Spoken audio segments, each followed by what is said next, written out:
인사할 시간도 많습니다. 여러분들의 시간을 낭비해드릴 느리지만 쿨한 과학. 랩미팅입니다. 반갑습니다, 교수님들. 반갑습니다. 한 번 투여하는데 25억 정도 드는 약이 있어요, 실제로. 이 약은 졸겐스마라는 약입니다. 노바티스에서 개발한 약이고요. 사실 아까 잠깐 나왔던 질병이기도 한데 이 척수성 근위축증.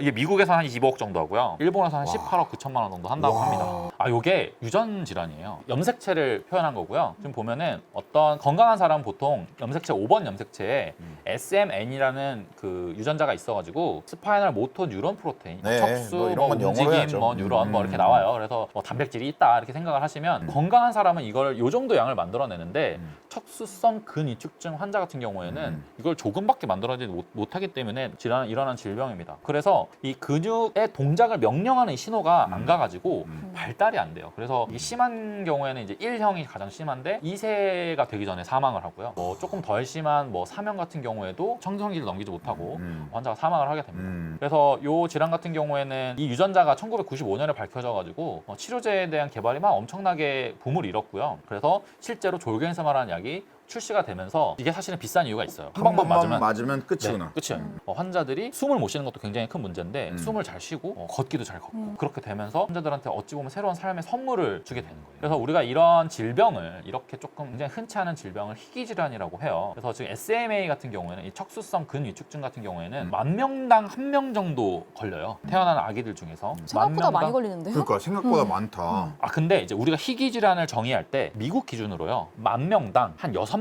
정도면 희귀질환이라고 합니다. 이전 같았으면 치료제가 개발이 안 됩니다. 왜냐하면 환자 수가 적다 보니까 이걸 개발하고자 하는 의지가 제약사들이 다 없었던 거예요. 개발하려고 막 하지를 잘 않았다는 거죠. 전 그래서 사실은 환자가 이렇게 적은데도 불구하고 신약이 개발되고 있다는 사실은 굉장히 긍정적이라고 보고요. 이거를 좀 비난하시는 분들도 사실 있어요. 약간 너무 비싼 거 아니냐라고 생각을 하는데 이제 반대로 내가 만약에 환자의 부모다라고 생각을 해보면 이 약이 있는 것과 없는 것에는 사실 어마어마한 차이가 있습니다. 그렇기 때문에 약값보다는 이 약의 개발 자체에 조금 더 이번엔 좀 집중을 해주셨으면 좋겠어요. 그리고 25억이 있는 사람이 많지가 않은데 그럼 이 약을 맞을 수 있는 사람이 도대체 누구냐라고 생각하실 수 있는데 사실 이 산업은요 데이터를 중심으로 돌아가는 산업이에요. 제약 산업이 그렇고요. 그래서 규제 당국이 데이터를 보고 허가를 해주고 그 다음에 제약사는 임상시험을 통해서 데이터를 만들고 그리고 의사는 그 데이터를 보고 처방을 합니다. 환자는 그 데이터에 의해서 데이터를 만드는 역할도 하고 선택을 하는 역할도 하죠. 근데 이제 이게 일반적인 산업하고 좀 다른 집단이 하나가 있어요. 이게 바로 보험회사입니다. 약은 보험회사가 보험으로 커버를 해주면 환자들 입장에서는 그 부담이 굉장히 줄어들게 되는 약이에요. 그러면 보험회사가 25억짜리 약을 보험을 해줄 수 있느냐? 근데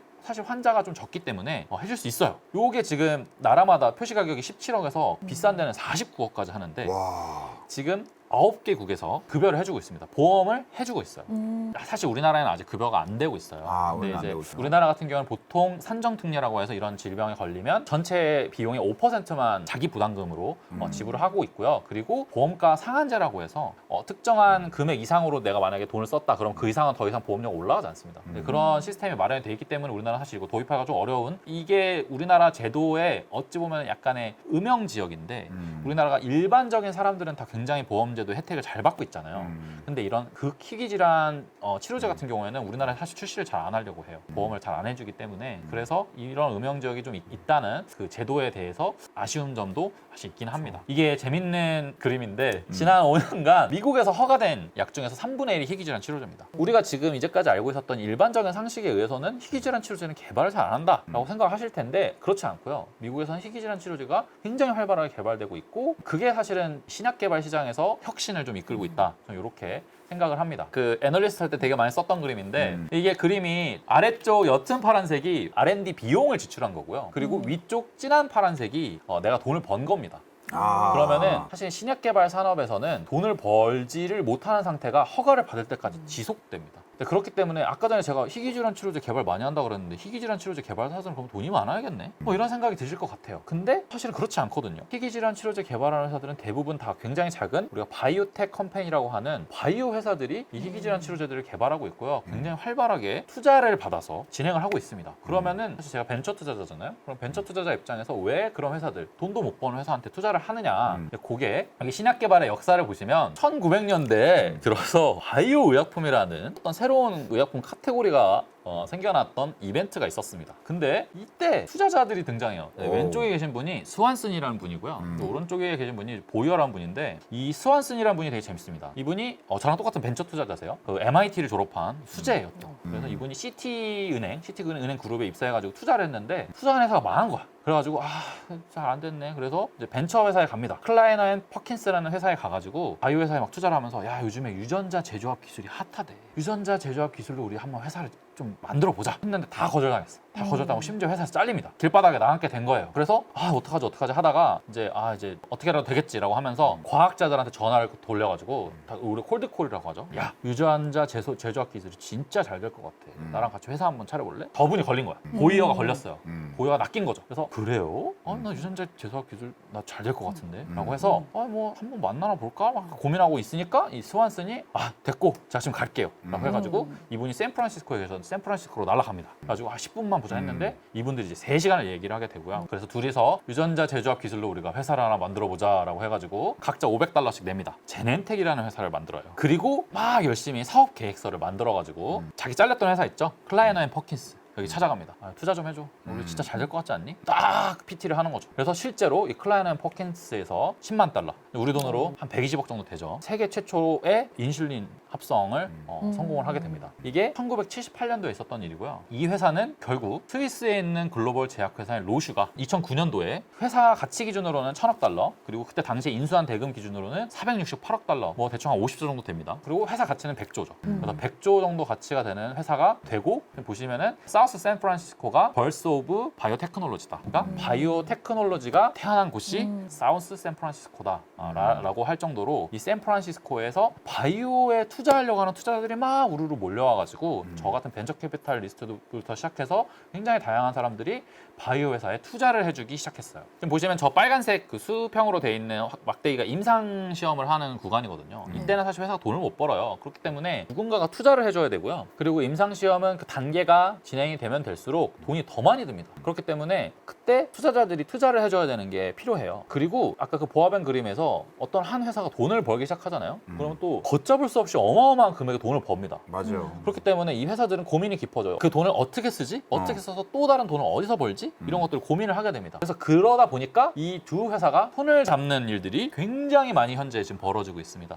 합병이 될 수 인수. 있고 라이센스 계약이라고 해서 실제 판권을 혹은 개발하는 권리를 사옵니다. 특허를 사와서 너네 돈 많이 없잖아. 그러니까 내가 이거 투자해줄게.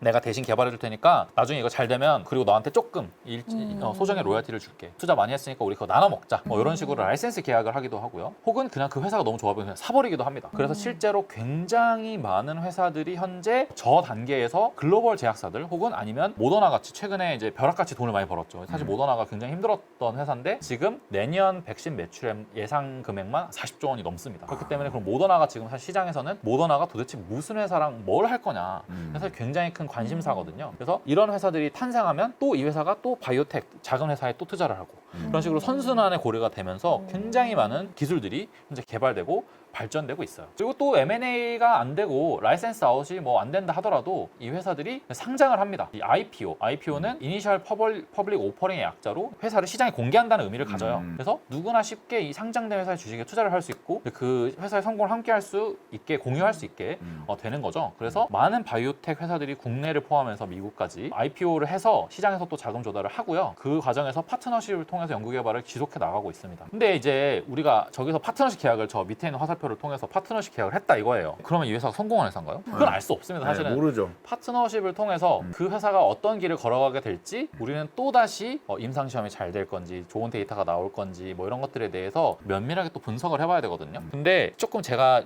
투자 얘기를 하고 있으니까 조금 약간 잔소리로 들리실 수 있는데 네. 이 바이오 투자를 이렇게 보시는 분들이 많아요.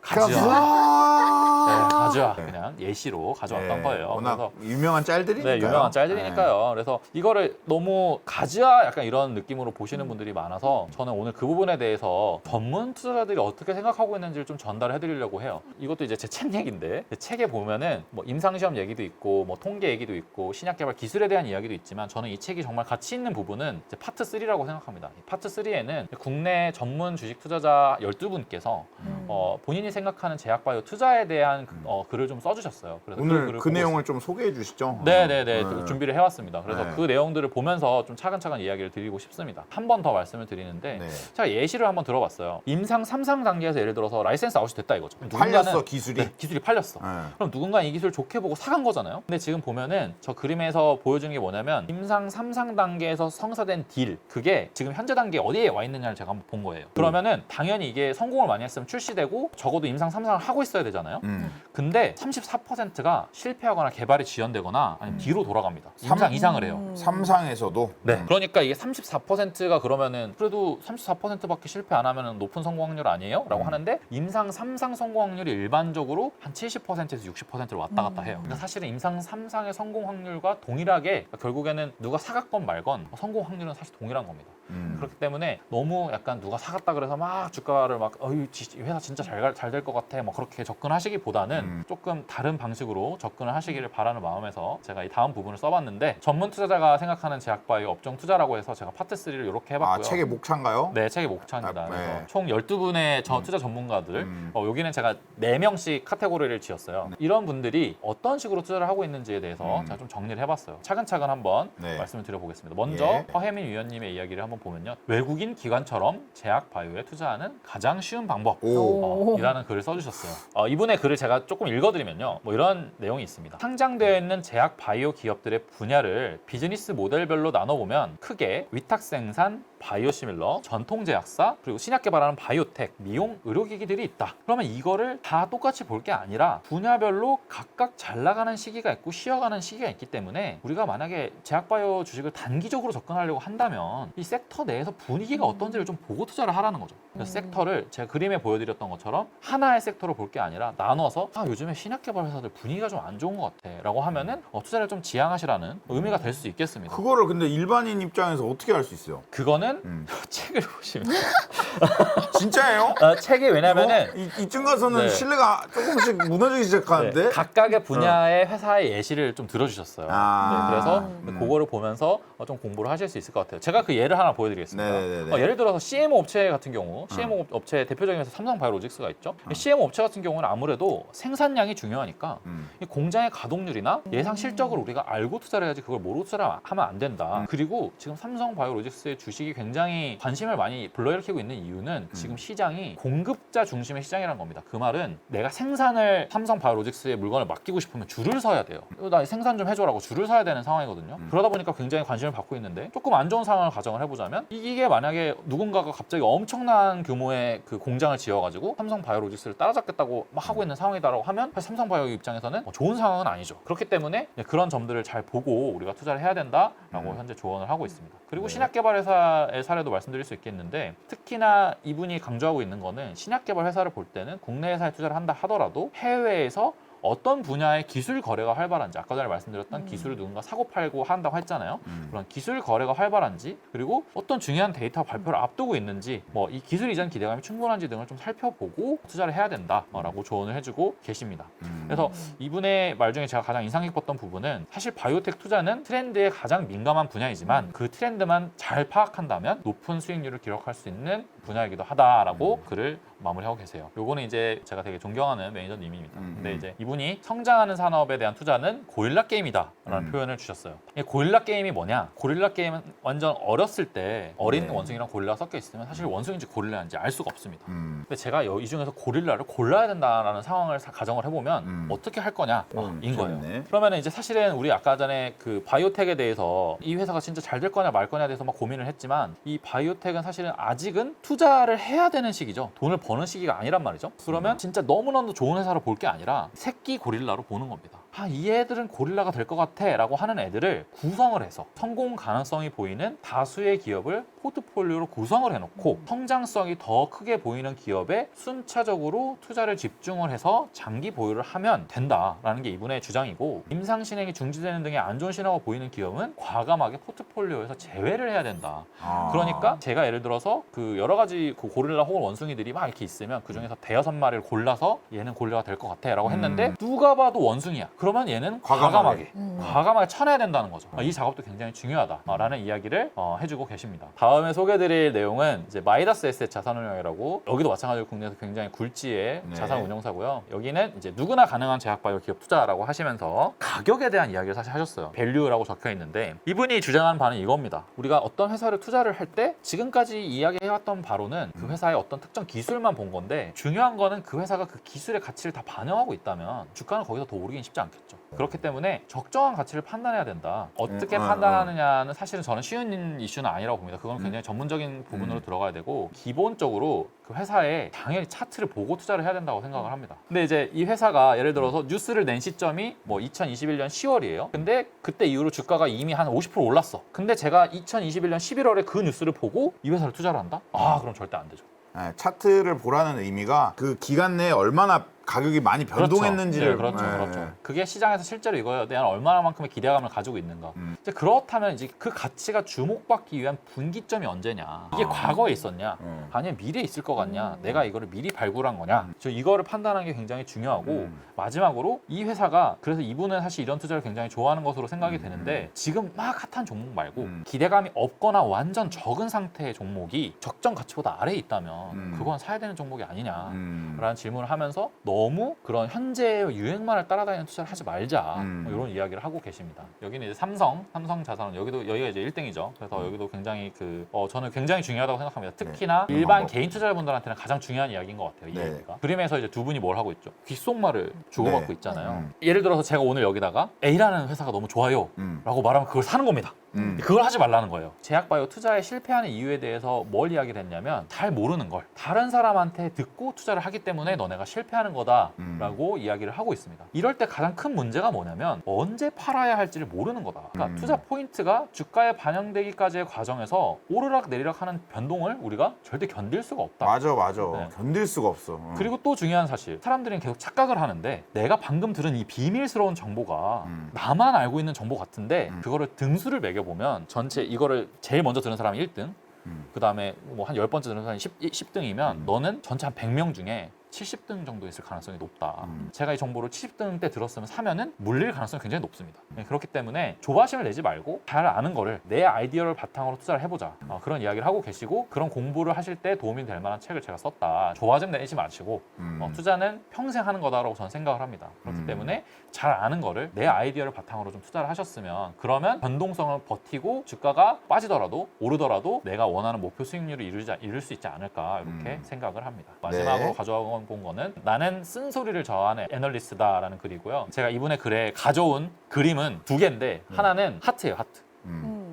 그리고 나머지 하나는 명상하고 있는 그림입니다. 이게 뭘 의미하고 싶은 거냐면 하트, 종목과 사랑에 빠지시는 분들이 많습니다. 그리고 이 종목에 대해서 굉장히 많은 사실 정보들이 있어요. 최근에 정보가 되게 많죠. 정보가 되게 많아서 누가 이건 별로라더라, 이거 팔아야 된다더라, 이거 사야 된다더라, 더 사야 된다더라, 물을 타라 뭐 이런 얘기를 막 주변에서 막 합니다. 그러면 그거에서 좀 벗어나서 명상하는 마음으로 데이터를 객관적으로 바라보실 필요가 있습니다. 그래서 어찌 보면은 제약바이오 주식에만 적용되는 이야기는 아닐 수도 있을 것 같아요.